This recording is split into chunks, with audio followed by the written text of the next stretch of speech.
A systematic process is used to determine the needs of training, developing the training, and evaluating the outcomes. One of the most widely used and standard processes is known as the ADDIE Model. ADDIE represents, for A, assessment. In this first phase, data is received and collected to identify where there may be a lack of productivity or gaps in desired performance. Whether individually or within groups, this assessment will point the way to what specific knowledge, skills, and abilities are lacking and need to be addressed for training and development objectives. D is for design. The initial information from the assessment phase is decided upon for course content, delivery methods, and tactics for delivery. The result is an outline of what the training design will be and the order of presentation. The next D is for development. This is where we get to work. This is where the actual training materials and coursework are created. Courses and training materials may already be available off the shelf, or a customized or modified creation may occur. For training that's highly specific and customized to the organization, a course may even need to be developed from scratch to fit the specific objectives and to reach the desired outcome, such as in a new product launch for a product that's truly never before existed. I is for implementation. In this phase, the training program is delivered to the trainees. A pilot program might first occur to work out any kinks and revise the material. Participant selection and scheduling occur during this phase, and the where, when, and whom to deliver occur as well. E is for evaluation. Just as it indicates, the end results and outcome of the training do require an evaluation, both from the participants trained and the learning objectives measurement. The evaluation phase will typically last a few months after the training to truly measure the changes as well as performance indicators for sustained results. As the ADDIE approach suggests, the first phase in training should always be to conduct a needs assessment and analysis. The needs assessment is a process in which HR identifies the training needs and identifies the specific training to help the intended trainees meet the organization's objective. A thorough needs assessment will dive into the possible training needs on 3 levels: organization, task, as well as individual. A number of different tools are available for forecasting and data analysis. They will fall into 2 basic categories: quantitative tools or qualitative tools. Both types of analysis have benefits and drawbacks. Relying on one single method may not provide the most comprehensive analysis. Using several different methods helps us minimize errors. For a quantitative analysis, those tools are based on math-based models for measuring historic data. Several of these measures provide useful data for making informed HR decisions. Here's a few examples of quantitative analysis. Correlation. A correlation measures 2 variables to determine whether there is a relationship between them. For example, if turnover is high and there haven't been pay increases in some time, we may correlate the higher than usual turnover with the lack of pay increases. The correlation coefficient. The correlation coefficient describes the relationship between 2 variables and is stated as a number between -1.0 and +1.0. This basically creates a number based on the quality of the connection between the overall developments of 2 factors. The positive sign tells us there is a direct correlation, whereas a negative sign denotes some sort of inverse or negative connection or correlation. While quantitative data measures an actual measure or number, qualitative data is descriptive, expressed in terms of language rather than numerical values. This describes information that really can't be measured or counted, basically referring to the words or labels used to describing a certain characteristic or trait. You would use this type of analysis to answer the why or how type questions, or maybe to investigate an open-ended study. There are 3 main ways to measure central tendency: the mode, the median, and the mean. Each of this tells us a different indication of the typical or central value in the data distribution. The mean also means the average. To get the mean, we add up all of the numbers and divide that by the total number of values in the set. This will give us an average of the numbers. The mode is simply the number that occurs the most frequently within a set of numbers.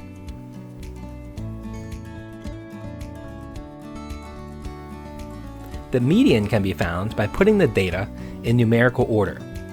The median is at the physical center, so really half the numbers are above it and half the numbers are below it. The moving average, sometimes called a rolling average, is used to calculate an average for a specific period of time. For example, we might want to calculate the average number of new hires each month for the past 12 months. As the number for the most recent month is added, the oldest number is dropped. A weighted average is used to compensate for data that may be out of date. The more current data is multiplied by a predetermined number to better reflect the current situation. The weighted moving average calculation assigns more weight to current data with the use of a predetermined number. Several time series forecasts exist that can be used to measure historic data and provide a basic for projecting future requirements. One example of how HR uses these tools is in the area of staffing levels, but they're also useful in analyzing so many other areas as well, including benefit utilization, compensation trends, and the effectiveness of a recruiting system. For a trend analysis, we compare the changes in a single variable over time. Over a period of years, they generally move upward or downward. For example, this tool can reveal information about seasonal staffing requirements, which are periods of time within a one-year period that might vary from the general trend. Cycles are periods of time in which a pattern of performance is shown, whether it's growing, peaking, declining, or even plateauing at the lower level. Simple linear regression measures the relationship between one variable, for example staffing, against another variable, such as production output, and allows prediction of one variable for the other. For example, measuring the number of units produced against the number of employees producing the units over a period of years would allow an analyst to forecast the number of employees needed to meet an increase in demand. Multiple linear regression measures the relationship between several variables to forecast another. An application of this model in workforce planning would be to determine whether there's a relationship between lower staffing levels, absenteeism, and production output. Simulation models allow several possible plans to be tested in abstract form. For example, an organization that wants to know the predicted results of different staffing alternatives could use a simulation model to determine which is the most cost-effective. Ratios provide a benchmark based on the historic relationship of one variable to another. For example, the average HR staffing ratio is generally considered to be 1 to 100. As an organization's workforce increases or decreases, this ratio can provide an estimate of the number of staff required to provide services for the general employee population. When developing a strategic plan, leaders need to understand and know what's going on in their organization's industry, the market it serves, and within the organization itself. They need to be acutely aware of risk, such as technology advances and how that may impact the organization or its business. The framework for collecting, analyzing, and interpreting relevant information of threats and opportunities is known as an environmental scan. It's not always easy to define what's going on outside an organization, yet it's vitally important for the outcome of strategic planning. One type of an environmental scan is a SWOT analysis. SWOT stands for strengths, weaknesses, opportunities, and threats. Strengths and weaknesses are looked at as internal factors within the organization that can be managed. Opportunities and threats are controlled by external forces. It's a long-standing, simple process used in strategic planning for collecting information about an organization's current state. 4 foundational questions are posed. For S, what are the organization's strengths? For W, what are the organization's weaknesses? For O, what external opportunities might help the organization to progress toward its vision? 4T, what external threats could foil the organization's plan and business?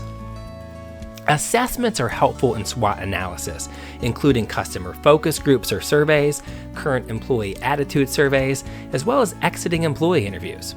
It's important to ask these groups open-ended questions, such as, what's going well and right within the organization? What would be more ideal within the organization?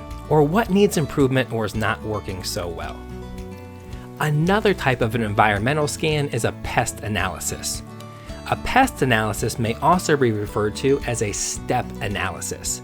They are the same tool used within the SWOT process.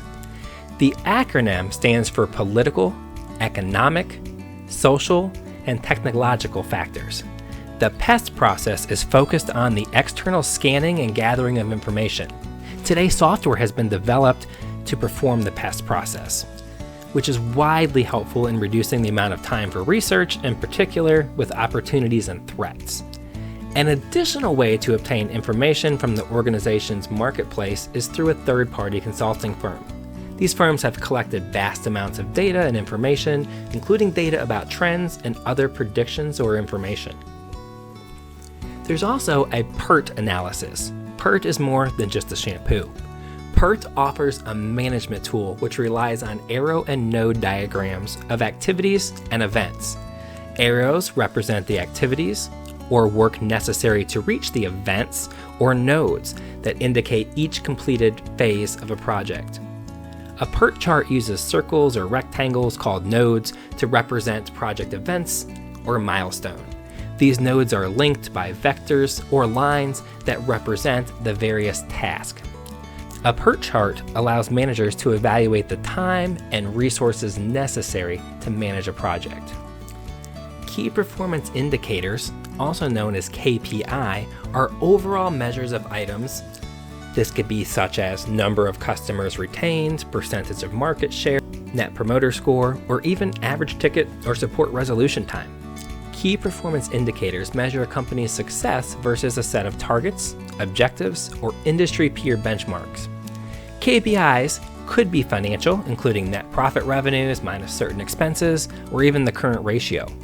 KPIs can also be more anecdotal, measuring foot traffic in a store, employee retention, repeat customers, or even the quality of employee or customer experience, among other items.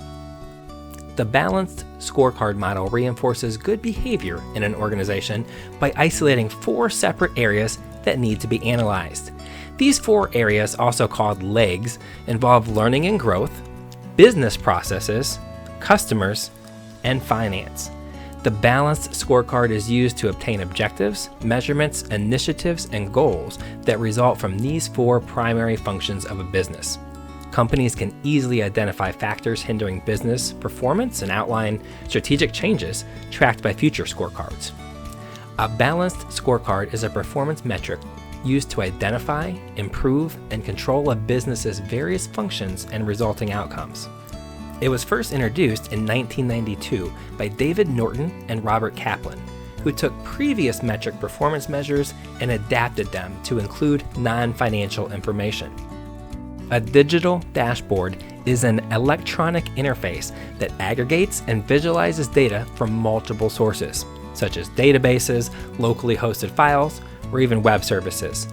Dashboards allow the monitoring of a business performance by displaying historical trends, actionable data, and real-time information. Workforce analytics is the approach of measuring behaviors of people and analyzing them to improve people and business performance. Predictive workforce analytics helps managers comb through mounds of data to determine which employees have the greatest potential of success within the organization. The data also predicts which employees are most likely to leave in the near future. Prescriptive workforce analytics prescribes actions HR leaders can take to help develop and retain key members of their workforce. This is based on data uncovered from predictive analytics.